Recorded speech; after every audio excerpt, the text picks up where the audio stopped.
મુખ્યમંત્રી ભૂપેન્દ્ર પટેલ તથા ભાજપ પ્રદેશ પ્રમુખ જગદીશ વિશ્વકર્માની ઉપસ્થિતિમાં ગાંધીનગરમાં યોજાઈ તિરંગા યાત્રા।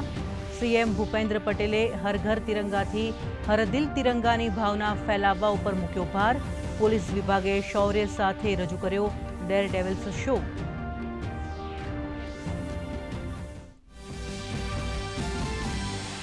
પોરબંદર ખાતે વિશ્વ સિંહ દિવસની રાજ્યકક્ષાની ઉજવણી। મુખ્યમંત્રી ભૂપેન્દ્ર પટેલ વિડીયો કોન્ફરન્સિંગ દ્વારા થયા સામેલ। કહ્યું, એશિયાટિક સિંહ આપણી સમૃદ્ધ પ્રાકૃતિક વિરાસત અને સંસ્કૃતિનું પ્રતીક। 11 જિલ્લાઓમાં સિંહના સંવર્ધન અને સંરક્ષણના સંદેશ સાથે વિવિધ કાર્યક્રમનું આયોજન।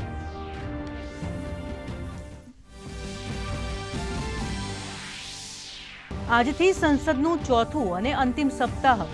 લોકસભામાં ખાણ અને ખનીજ, કેરળ નામ પરિવર્તન ટ્રિબ્યુનલ તેમજ સહકારી વિકાસ નિગમ સંશોધન વિધેયક યાદીબદ્ધ, તો રાજ્યસભામાં બેંક કાર બુક સાક્ષી વિધેયક વિચાર કરવા માટે કરાશે રજૂ।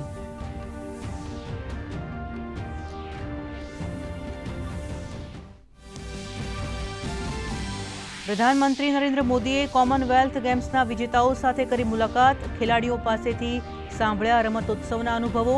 જે રમશે તે ખીલશેનો આપ્યો સંદેશ। કહ્યું, શાનદાર પ્રદર્શનથી વધ્યું દેશનું સન્માન।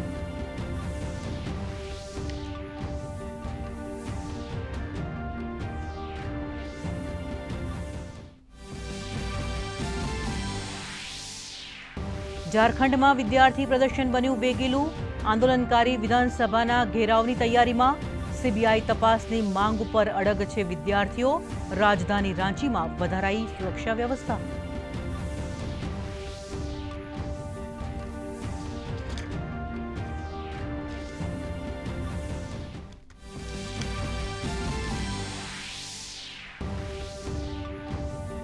આજે અરવલ્લી, મહીસાગર, દાહોદ, પંચમહાલ અને છોટાઉદેપુર સહિત મધ્ય અને ઉત્તર ગુજરાતના 10 જિલ્લામાં યલો એલર્ટ જાહેર।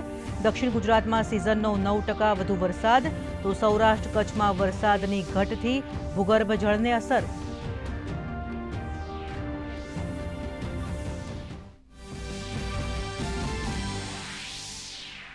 કારોબારી સપ્તાહના પ્રથમ દિવસે બીએસઈ સેન્સેક્સની સપાટ શરૂઆત। નિફ્ટી 24,000ને પાર। ચાંદી 2,000 રૂપિયા ઉછળીને 2,33,000ના ભાવે। રૂપિયો ડોલરની સરખામણીએ 4 પૈસા મજબૂત થઈને 95.17ની સપાટીએ।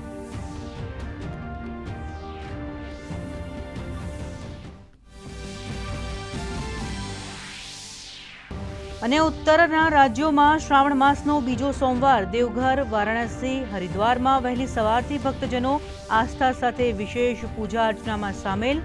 મંદિરોમાં ગુંજી રહ્યા છે હર હર મહાદેવના નાદ।